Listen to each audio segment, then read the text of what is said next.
Bien, estamos de retorno ya y el día de hoy pues en todo el país había un sentimiento patriótico, ¿no? La mayoría de las ciudades han sido embanderadas. En Lima, la alcaldesa Susana Villarán ha ordenado embanderar la ciudad de Lima. En Tacna igual, y en Madre Dios había en la ciudad de Puerto Maldonado, en Madre Dios había una interesante y patriótica manifestación de los empresarios de Madre Dios. Debo decir algo entre paréntesis, ¿no? El Mateo Salinas es el líder pues de los empresarios en Madre Dios, yo lo reconozco así.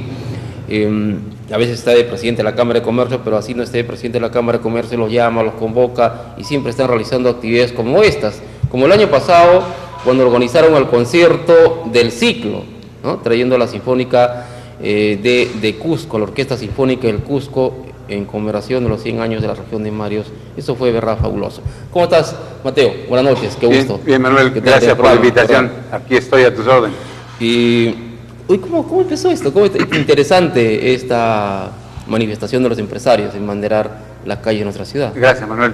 Mira, primero te quiero manifestar algo.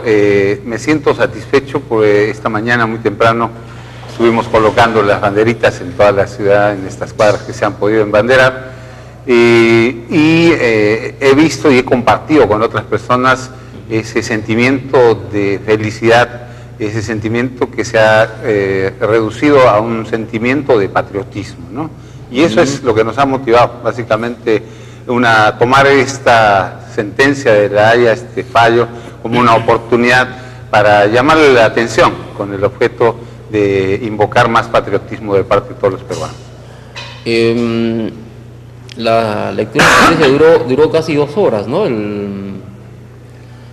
Y así una lectura, caramba, muy técnica del tema.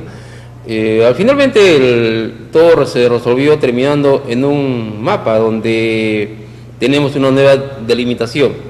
Según tu punto de vista, don Mateo Salinas, Perú perdió, ganó, nos dieron un premio consuelo, Chile está favorecido. ¿Cómo terminó esto? Bueno, yo creo que le hemos ganado a Chile, no por goleada, no por goleada como tendría que haber sido, pero le hemos ganado a Chile porque hemos recuperado un espacio en el mar que no le correspondía al Perú. Es decir, si hacemos un análisis, antes del conflicto con Chile, 1890, ¿no es cierto?, siglo XIX, ¿qué pasa? Perú no existía legislación respecto de los derechos de propiedad o de derechos sobre el mar, que es una tesis mucho más moderna, es del siglo pasado. Entonces, en cualquier caso, bajo esa lógica, sí hemos logrado, es decir, recuperar un terreno que sí le pertenecía al Perú, pero del que no teníamos título de propiedad, ¿no es cierto? Porque no existía la tesis de las 200 millas cuando nosotros estuvimos en conflicto con Chile. Sí. Chile, el presidente de Chile, yo me quedé admirado, ¿no? Termina la lectura de la sentencia y inmediatamente le sale a declarar, ¿no? Habla de otros temas, pero lo que yo capté es cuando él dice de que hasta la milla 70, o sea, no las 80 millas, hasta la milla 70, está el interés de Chile en la pesca artesanal y la pesca que ellos realizan. Y entonces todo el interés del recurso pesquero está a favor de Chile, eso dicen, ¿no? Entonces, por ahí que ellos lograron, digamos, como que no tenemos tantos problemas, no perdimos tanto. Sin embargo, el sector pesquero chileno es el primero en discrepar con el fallo, porque aduce de que sus intereses están más allá de las 70. Más allá de las 80 millas. Exactamente. Bueno, en cualquier caso, yo tengo una tesis y quisiera conjugar algo que dijo el presidente Pinochet alguna vez.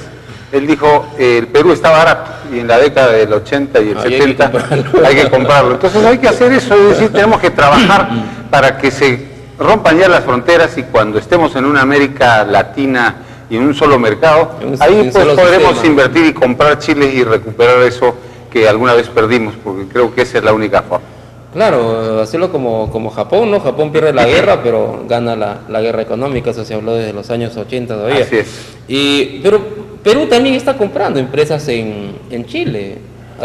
Hay gente, los peruanos generalmente nos preocupamos porque los chilenos están en Perú, está Saga Falabella, está Ripley, está el banco tal y LAN, ¿no? Entonces dicen, pero los chilenos están invadiendo. Los peruanos están comprando empresas. Sí, bueno, pero la inversión es 10-1, o sea, 10 Chile en el Perú y 1 Perú en Chile. Claro, ¿no? Los empresarios chilenos sin embargo, son mucho más, digamos, hace tiempo están saliendo de su país. No, lo que ha sucedido en Chile, Manuel, es que el gobierno desde hace mucho tiempo ha impulsado, es decir, que sus empresas vayan más allá de sus fronteras, ¿no? Como algo que lo refiere muy bien es como un herpetólogo pone unas ranas en 2 envases, unas chilenas y otras peruanas, las 2 tapadas. Al cabo de 1 minuto de estar destapadas, en el envase de ranas chilenas no hay ninguna, y en el envase de ranas peruanas están todas. ¿Y sabes por qué? Ya, es una paradoja, exactamente, es un ejemplo. Exactamente, una forma de... Mira, lo que pasa es que cuando un empresario peruano está queriendo salir, el otro le jala de la patita, ¿no? A los peruanos querían salir y la otra ranita le jalaba. Es una forma el envase de los chilenos, ¿cómo pasa? Todas las ranas chilenas habían salido y ninguna rana peruana había salido. Entonces, en concreto, es decir, necesitamos una política de la autoridad política, ¿no es cierto?, adecuada, que impulse que las empresas vayan a más allá de sus fronteras. Y ese ejemplo es muy ilustrativo, ¿no? Porque sin ir muy lejos, en nuestra región de Madrid, a ti te paran jalando el trabajo. O te paran incomodando, ¿no? Con algunas cosas que se dicen en los medios.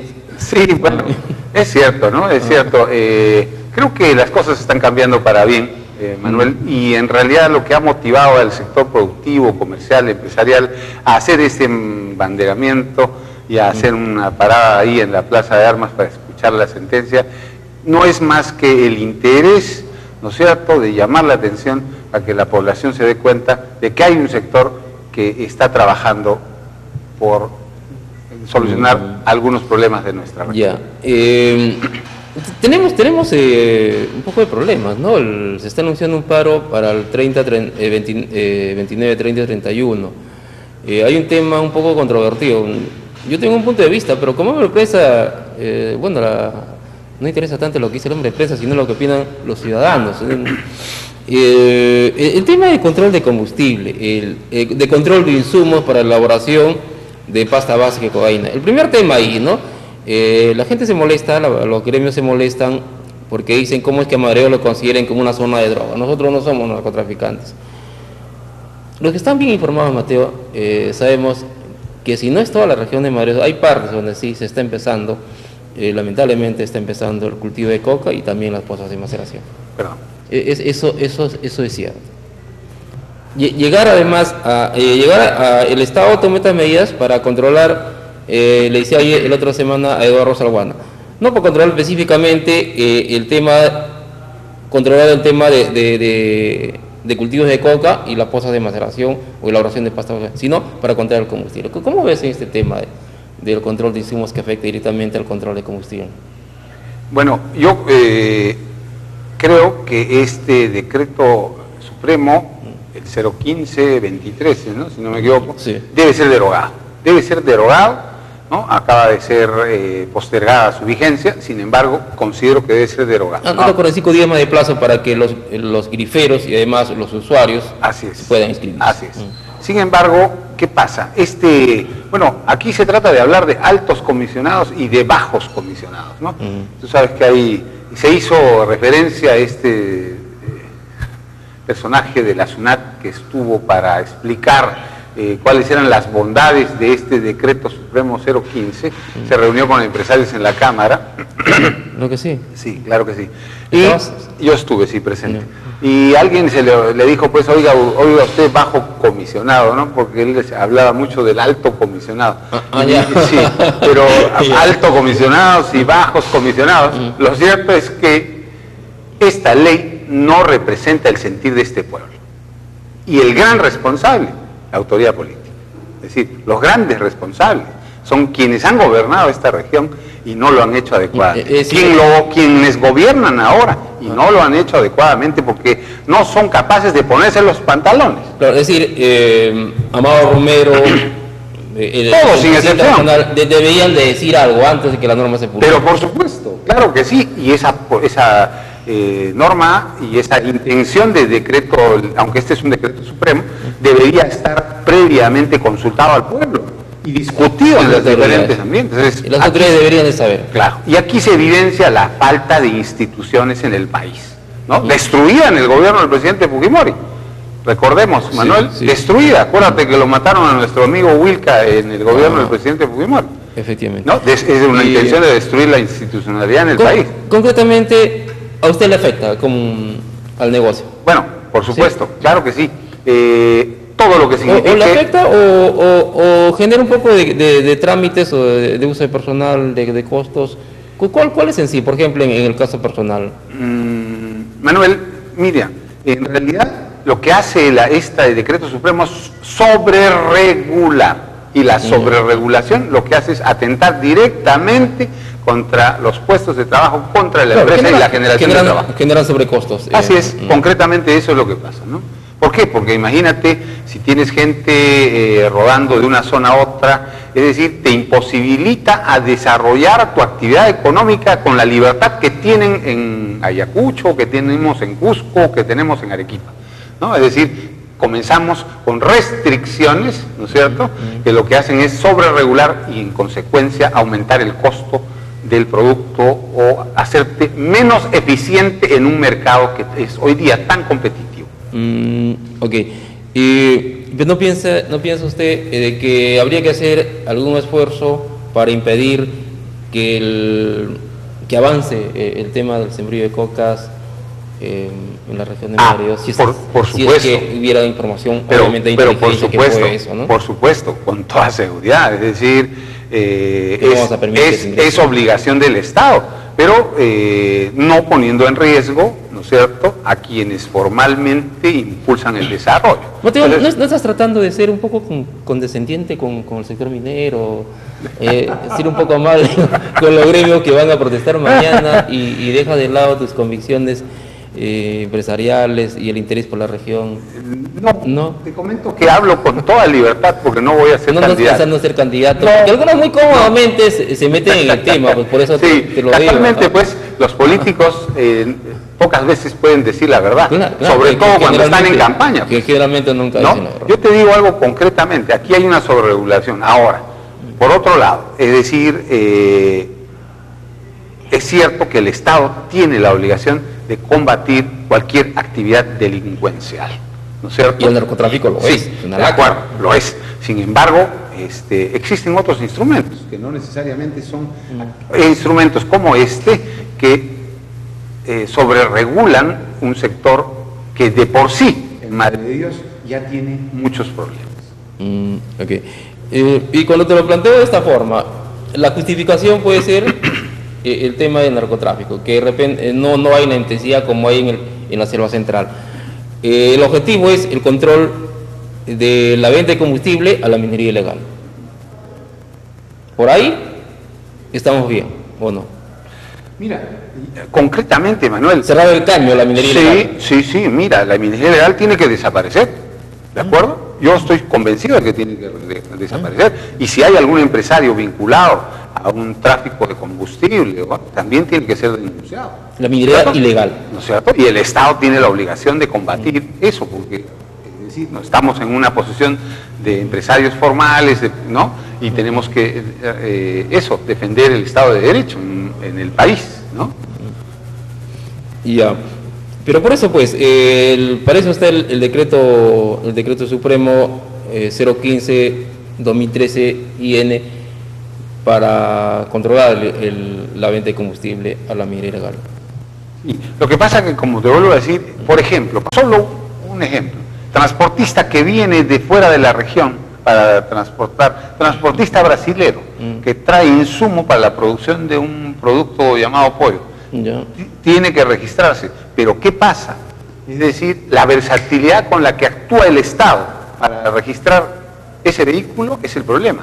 ¿Por qué? Porque no tienes trabajando un transportista, estás cambiando de transportista constantemente. No vienen los mismos. No vienen los mismos, mismo exactamente. Entonces se generan conflictos innecesarios, Manuel, que nos dejan fuera, al margen de ser competitivos, ¿no? Vuelta el sacrificio para eliminar la minería ilegal. Claro, justificaría... bueno, yo la verdad le propondría al Estado, ¿no? Postergar y derogar este decreto supremo y más bien a plantear algo que disgregue al sector formal, ¿no es cierto? Es decir, si quieren atacar la minería informal, pues que la ataquen directamente con nombre y apellido, sin necesidad de involucrar a quienes formalmente están establecidos y no generan ningún conflicto, sino más bien generan trabajo. Y no están involucrados. Y no estamos involucrados ni en minería ni en narcotráfico. ¿No? Entonces eso me parece claro. ¿Cómo está la...? Bueno, va a haber paro, eso ya... ¿Vas a participar en el paro? ¿Vas a estar ahí? Como jalando esa vez el bombero o... Bueno, ¿alguna vez estabas armando unas tú hablaste hace un momento de cuando estuvimos promoviendo una maravillosa manifestación cultural con la Sinfónica y el concierto. Y bueno, tú te estás acordando también de los bomberos. Claro que sí. Bueno, el tema bombero, Manuel, es un tema que no fue un paro, sino más bien fue una protesta, ¿no? Que gracias a la cual pues la autoridad reaccionó y se cumplió lo que estaba prometido. Y era un tema tan importante para todos. En este caso, yo sí estoy de acuerdo en que la ciudad muestre su disconformidad con este decreto supremo. Si hay que ir a un paro, lo acataremos, si es necesario, ¿no? Creo que el Estado tiene que escuchar a este pueblo alguna vez. Ahora, el problema es que siempre reaccionamos después, como ha sucedido en la defensa de este lote 76, Manuel, ¿no? Siempre reaccionamos después, ¿no? Entonces ese es el problema. Eso evidencia otro problema, ¿no? Ok, bien. A propósito, el tema del lote 76, tú has estado en Cusco en este primer foro. Los que han ido están un poco descontentos, por eso dice que había un sesgo ahí, ya había una agenda, los expositores eran con una línea ideológica ya muy condicionada, y la participación o la insinuación de los mineros de Huaypeto estaba reflejada, y se perdió pues el tema concreto, ¿no? Del lote 76 y saber realmente qué tenemos en el lote 76, cuándo van a terminar estas exploraciones, cómo va a ser, cuál ha sido tu posición sobre este foro. Bueno, sí, yo fui invitado para representar al empresariado de Madre de Dios y mostrar una posición, ¿no? Una posición respecto de la defensa de este lote, ¿no?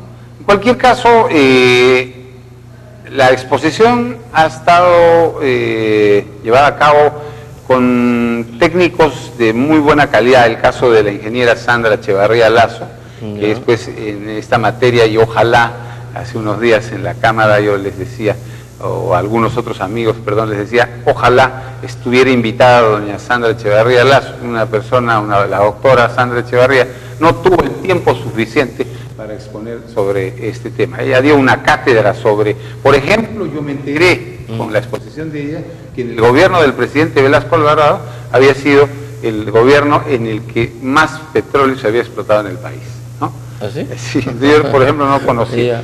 Lo que quiere decir que esta doctora conocía mucho, dio a conocer muchos temas de índole técnico muy importantes, y la posición era resolver el contrato, era no permitir la exploración. Eso he visto reflejado en los videos que... Sí, bueno, es cierto que estuvo también el representante de las comunidades nativas, asesorados por el doctor Álvarez del Castillo, que es un asesor de ellos, que manifestaron claramente que la población nativa para conseguir la autorización para la exploración había sido enamorada con panetones y caramelos, ¿no? Y con otros verdes más. Seguramente, no lo sé. Entonces, lo cierto es que había pues una posición discordante de ellos que decían, no, nosotros no estamos de acuerdo. Y en la exploración y la explotación. Y también estuvo, la posición de los mineros de Guaypetue, donde, Manuel, aquí hay dos cosas, ¿no? Es decir, uno, se ha evidenciado el interés de las instituciones de Cusco, ¿no es cierto?, de discutir el problema, ¿no? O sea, eso es importante.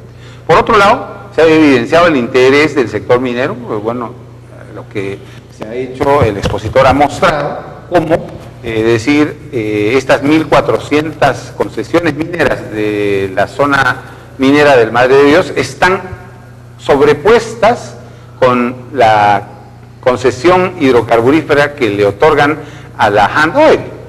Sin embargo, la de ellos es más antigua que la de Han Oil, que es del 2005. Entonces, ahí se evidencia nuevamente un serio problema de incapacidad de nuestra clase política para resolver los problemas de nuestra región con anticipación a la generación del problema. Aunque un poco, yo lo he visto un poco interesado el tema, porque obviamente el gas o el petróleo están mucho más profundos que la capa aurífera, ¿no? Pero en el tema, en la posición de Madre de Dios, de Madre de Dios, de la región de Madre de Dios, a nosotros nos interesa que eso se explote. Bueno, que se explore y que sepamos cuánto de petróleo hay, cuánto de gas hay. Pero tenemos. Claro, bueno, volviendo a la posición de los empresarios de Madre de Dios, es decir, primero yo creo que si Cusco ha tenido la iniciativa, ¿no es cierto?, y en este evento ha habido un sesgo, que yo creo que no, pero que sí, los mineros estuvieron presentes con una posición clara, que evidenció que había una sobreposición.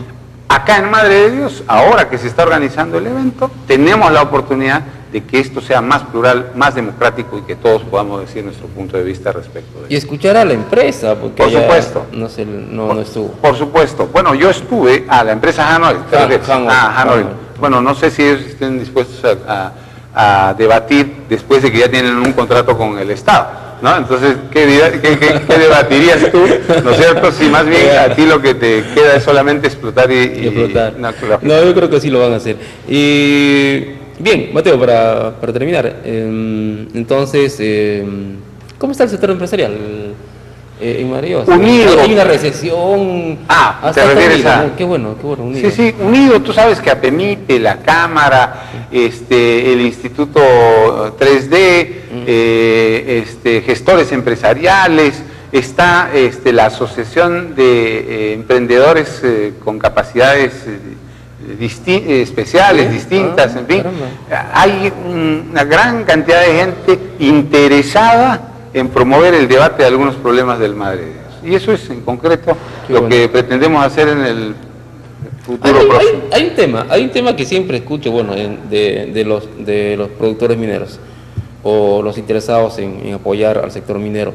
Tenemos recesión económica, no hay consumo, no hay ventas, y que si la actividad minera se paraliza, adiós economía de Madre de Dios. ¿Qué tan cierto es esa interpretación? Bueno, yo creo que es cierto, Manuel. Sin embargo, ya está paralizada la economía. O sea, ya hemos llegado a un punto de crisis, ¿no es cierto?, en la que hay que plantear, reformular la economía del Madre de Dios. Y ahí, si me permites unos segundos más, te comento que la idea, ¿no es cierto?, de los empresarios es debatir la problemática del Madre de Dios en 4 o 5 temas fundamentales. Y uno de ellos es el tema económico. Porque, mira, queramos o no queramos, la minería, contamine o no contamine, es decir, se ha convertido en un fenómeno que representa más allá del 50% del PBI regional. 45, ¿de acuerdo? Y ahora, deprimiendo otros sectores, ¿de acuerdo? La agricultura se ha deprimido. Los costos que tiene, ¿no? Lógicamente, no se puede competir, ¿no? Entonces, segundo, el tema medioambiental, que es un tema muy importante que hay que discutir y queremos proponerlo como empresarios. Tercero, impulsar Puerto Maldonado y Madre de Dios como destino turístico nacional e internacional. ¿Qué hacer para conseguirlo? Eso es lo que estamos planteando. Y el cuarto tema es inseguridad energética, es decir, discutir Inambari, discutir si debe ir o no Electro Madre de Dios, si esa es la solución o la solución es mayor inversión. En fin, posiblemente sea parte de la solución, pero no es la solución definitiva. La solución está en conseguir que el Estado invierta más recursos para hacer bien lo que hicieron mal los amigos de Electro Sureste. Entonces, bueno, perdón. No te preocupes, tienes toda la libertad para poner tu punto de vista. Acá el programa nos interesa que los entrevistados pongan su punto de vista, no el punto de vista en este caso el periodista o el entrevistador. De acuerdo, y eso, con toda libertad. Por eso estoy acá, claro, Manuel, te agradezco por esa apertura, muchas gracias. Y bueno, en concreto, esa es la idea, impulsar el debate sobre esos temas que consideramos son tan importantes y que van a contribuir para que en el futuro, quien sea antes de ser electo, pueda pasar esa valla y comulgue con ese material que tiene que ser discutido y consensuado con toda la población. En eso estamos y vamos a trabajar marzo, abril y mayo para tener ese reporte. Qué bueno. Y a ese grupo pues tiene que unirse FEDEMIN, porque ellos no se sienten empresarios, ¿no? Curiosamente, siendo los más destacados o los que tienen más plata en Madre de Dios. Sí, ellos siempre han estado al margen, tanto así que, te digo, en la Cámara no hay ningún asociado por lo menos minero. Hasta cuando, sí, minero, no había, hasta cuando yo estuve de presidente, bueno, creo que hasta hace un año y medio atrás tampoco había asociado minero. No, ellos son empresarios y deberían sentirse empresarios, ¿no? Y deberían tomar decisiones empresariales como tú tomas decisiones empresariales, ¿no? Que significa sacar rentabilidad, tener una empresa formalizada, no generar impactos ambientales, ¿no? Eso sobre todo. Claro. Pero Manuel, hay un pero aquí. No necesitas una ley ni un Estado que te dé garrote. Connotación negativa, el pero, sin embargo, diremos, es decir, aquí una vez más se evidencia la incapacidad del Estado para formalizar ese sector que supuestamente sí es formal de la minería, ¿no? O sea, deberíamos tener pues 1.500 mineros aquí formales cumpliendo con las normas y generando riqueza, ¿no te parece? En vez de tener 30.000, ¿de acuerdo? Pero el Estado pues evidencia que no los quiere formalizar, eso es cierto. Bien, Esto bien. Puedo decirlo porque no soy candidato. Está bien, de acuerdo. De acuerdo. Muy bien, Mateo, muchas gracias. No, gracias a ti, Manuel, te agradezco mucho. Muy importante estas declaraciones. Vamos a adecuarnos. Luego de la pausa comercial debemos entrevistar al general Daniel Urresti Helera. Vamos a entrar en comunicación. Inmediatamente volvemos luego de la pausa comercial.